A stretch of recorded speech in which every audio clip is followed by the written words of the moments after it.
ពេលណាបងត្រូវតែអត់ធន់ធ្វើដូចមិនមានរឿងអ្វីព្រោះរឿងក្តីយើងបានចប់ពេលឃើញអូននឹងគេបណ្ដាគ្នាមកបងឈឺណាស់តែធ្វើកោថ្លង់ប្រសិទ្ធបងត្រឹមជាអិចយ៉ាងណាក៏បងដឹងថាប្រលឹងសុខសានជាជាងពេលនៅចិត្តបងគេគឺជាមនុស្សថ្មីដែលចេះបីខ្នាក់ថ្នមចំណែកឯរូបបងមិនហ៊ានផ្សងជួបជាតិក្រោយគ្រាន់ចង់ឲ្យអូនដឹងថាចិត្តបងសោកសៅខ្លួនសុទ្ធដំបើតែមិនអាចស្រែកសឹកត្រឹមជាក្អែកតែគេបោះបង់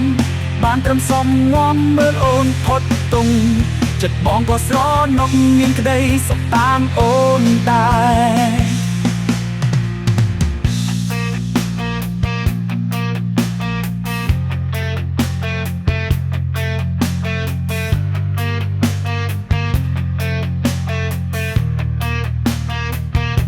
នេះហើយជាកម្មលើដឹង